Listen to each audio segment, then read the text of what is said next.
Okay, so I had a user ask a question. Should electrostatic spray be charged per square foot?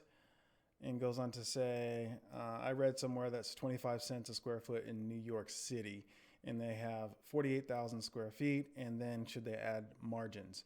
So I'm going to do this a little bit different just to kind of show you what I think. Let me see what kind of facility it is. Okay, this is an office.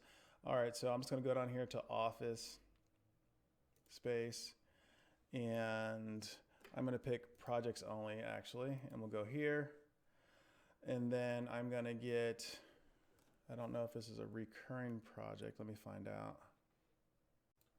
All right, so it says 5 days per week. I've got a little different twist on this, so I'm going to add a recurring project here in Clean Proposals, and I'm going to go down to disinfection electrostatic spray here, and I'm assuming whole building, and he said 5 days a week. All right, so the software is going to give you the scope of services, a step-by-step of what you're going to do here. If you don't like what we've said, you can uncheck it and it won't be in your proposal. If you want to customize it and make it your own, you can just click an edit pencil. And then also you can add your own custom tasks there. But just let me show you really quick how that's already in a scope of services here. It's already laid out for you in a full proposal. Pretty straightforward. It's got a legal agreement. We're about to put in the pricing, cover letter, all kinds of good stuff here. And I'll show you a little bit more about this in a moment. But let's go over to the price calculator so we can get that question answered.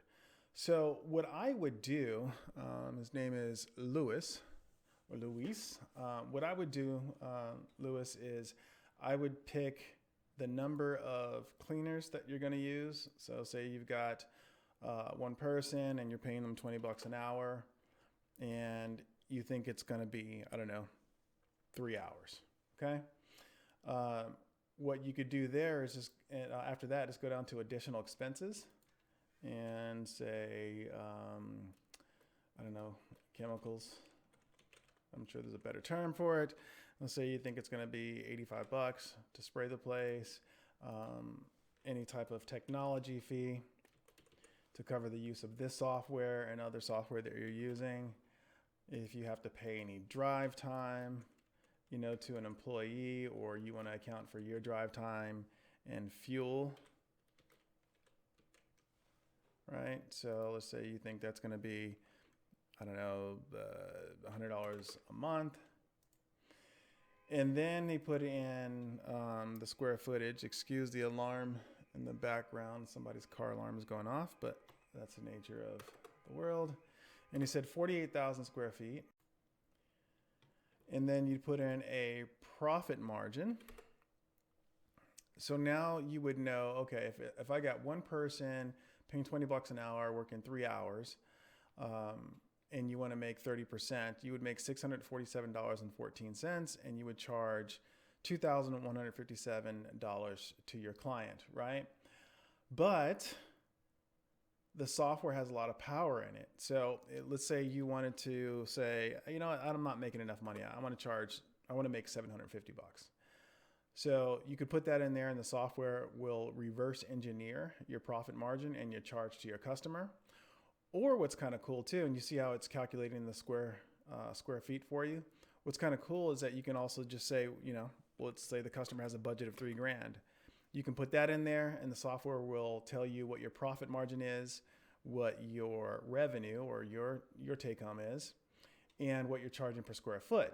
So to get more granular and down to what Lewis was asking, I would then, after I've figured out how many hours it's going to take to spray the place, I would then go ahead and put in the square footage price. So I think you said 25 cents, something like that, maybe 28 cents. And the software is going to break down your profit margin, your revenue, and your charge to your customer. So as you can see, you need a little bit more information than just putting in the square foot, because if you put in just the square footage here, what you're going to charge per square foot, the only number you would get is this. You don't know how many employees that you could have at what rate of pay, right? And you don't know what it's going to cost you in chemicals. You don't have your technology fee or any drive time or any additional expenses. So I really suggest always using the calculator this way. Even if you want to bid by the square foot, it's better to put in information in your labor, your expenses, and then try to look at your margins and see where that brings you in your price per square foot. Now, if you wanted to just bid it by the square foot, like I said, you're only going to have this number, and it automatically feeds into your proposal. So let me just click on compensation for you, and you can see how it's broken down. And then it comes with a legal agreement that was written by attorneys. Everything is completely customizable in here, so you can see that. You can do e-signature. You have your insurance documents. And you also can upload your own marketing materials. You can pick from one of our proposal designs. So if you have something that's more specific to your logos and your taste, you can pick a proposal, and then let's just pick this one. Then you can change the image. Let me just scroll back up. Let me just click on that.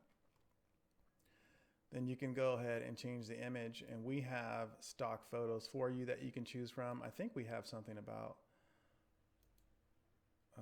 electrostatic spraying somewhere in here, or you can upload your own image, but let's see. Yeah, so something like this probably works. And then you just click on the image and grab and resize it. And now you have something that is more specific to your industry on the, let me go out here, just make that a little bit bigger, on the proposal design of your choice.